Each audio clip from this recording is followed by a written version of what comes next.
Hari ini, kita masuk ke sebuah pasar. Bukan pasar biasa. Bukan sekadar tempat orang jual beli. Tapi, sebuah tempat yang memperlihatkan satu masalah lama. Yang sering dianggap kecil. Padahal, dampaknya besar. Pasar Ciwastra. Di sini, sampah bukan cuma menumpuk satu hari. Bukan 2 hari. Tapi disebut sudah berbulan-bulan. Pertanyaannya, kalau pedagang sudah bayar iuran kebersihan, kenapa sampah masih menggunung? Nah, Lur, disinilah Kang Deddy Mulyadi datang. Dan seperti biasa, ketika Kang Deddy datang ke lokasi, yang dibongkar bukan cuma sampahnya, tapi juga cara berpikirnya. Di balik layar, suara ini bukan sekadar berita. Ini Dodol React TV, suara kritis, bukan basa-basi. Ini sampah teh sabaraha tahun, Bu? Sampah nggak sabaraha tahun itu. Tahunan ketan mainnya paling sebarang. Tapi Ibu bayar iuran sampah? Sampah di pungutan di pasar. Enggak, artinya pasar bayar pungutan sampah. Bayar. Coba bayangkan Lur, pedagang tiap hari jualan, pasar harus tetap hidup, pembeli harus tetap datang. Tapi di belakangnya, sampah menumpuk, bau menyengat, dan masalahnya muter-muter di situ saja. Ini bukan cuma soal pasar kotor, ini soal sistem yang tidak bergerak. Bayar, berapa Ibu bayar? Dari cerita para pedagang, masalah ini bukan baru kemarin sore. Mereka mengeluh sampah sudah menumpuk sekitar 5 bulan. Dan yang bikin makin miris, para pedagang mengaku tetap membayar iuran kebersihan. Orang dia. Kenapa jarang diangkut? Jarang diangkut. Iuran mah bayar. Banyak lagi sampah dibongkar. Nah, di sini pertanyaannya mulai tajam. Kalau ada iuran, harusnya ada layanan. Kalau ada layanan, harusnya ada pengangkutan. Kalau ada pengangkutan, harusnya sampah tidak sampai jadi gunungan. Tapi kenyataannya, sampah tetap ada, bau tetap terasa, pedagang tetap resah, pembeli pun bisa ikut tidak nyaman. DRT melihat ini bukan sekadar keluhan pedagang. Ini adalah gambaran kecil dari masalah besar. Uang ada, pungutan ada, tapi sistemnya tidak selesai. Lur, kalau pasar itu ibarat dapur ekonomi rakyat, maka sampah ini ibarat penyakit yang dibiarkan di pojokan. Pedagang disuruh tertib, pembeli disuruh nyaman, pasar disuruh hidup. Tapi kalau sampahnya dibiarkan, ya kumaha atuh. Bayar iuran mah jalan, sampah na oge jalan, tapi jalannya numpuk di tempat. Ieu mah lain beberesi, ieu mah muter-muter masalah. Pengurus pasar bayar iuran sampah nggak? Bayar.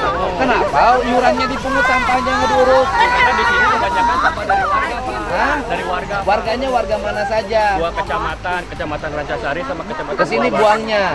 Tapi ternyata masalahnya tidak sesederhana itu.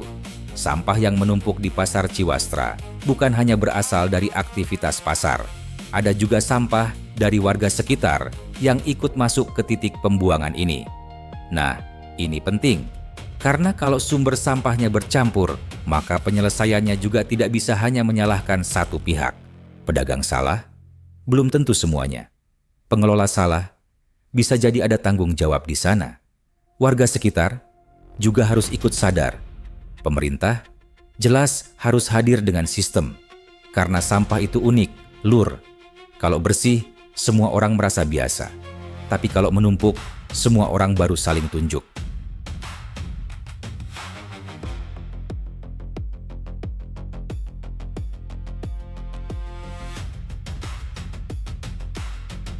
Itu di setiap kelurahan bikin sistem pengelolaan sampahnya sendiri-sendiri.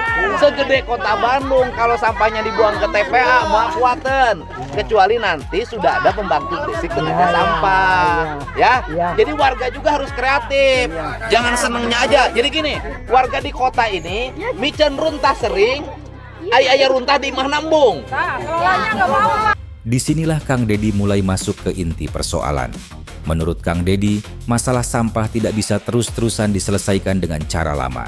Kumpulkan, angkut, buang ke tempat akhir. Karena kalau semua sampah hanya diangkut ke Sarimukti, maka beban TPA makin berat, biaya transportasi makin besar, truk harus jalan terus, solar keluar terus, petugas capek terus.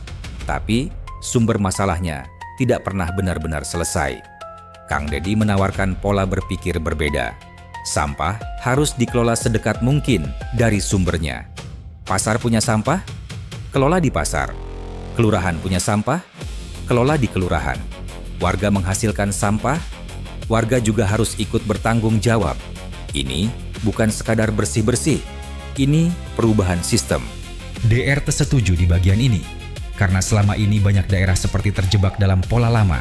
Sampah muncul, diangkut, muncul lagi, diangkut lagi, besok muncul lagi, diangkut lagi. Akhirnya apa?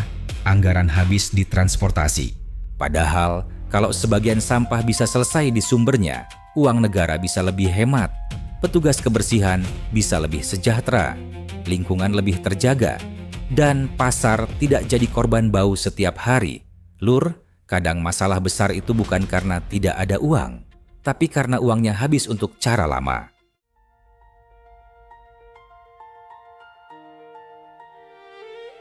Kadang kita ini lucu.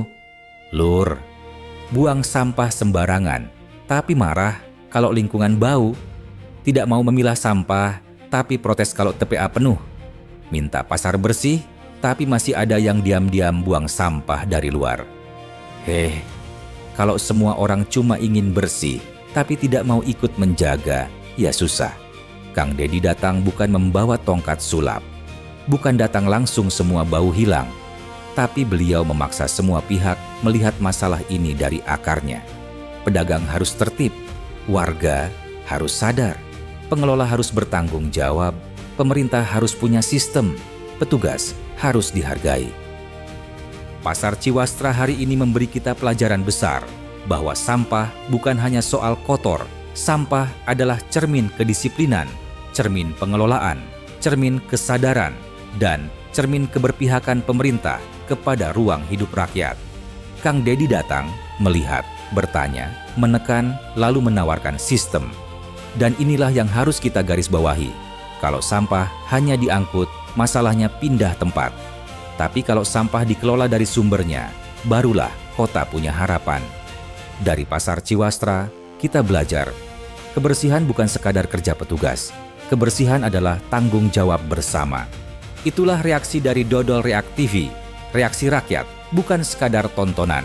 Kalau menurut kalian, siapa yang paling bertanggung jawab dalam masalah sampah Pasar Ciwastra? Pedagang, warga, pengelola, atau pemerintah? Tulis pendapat kalian di kolom komentar. Salam hormat dari DRT. Kita pamit, Lur.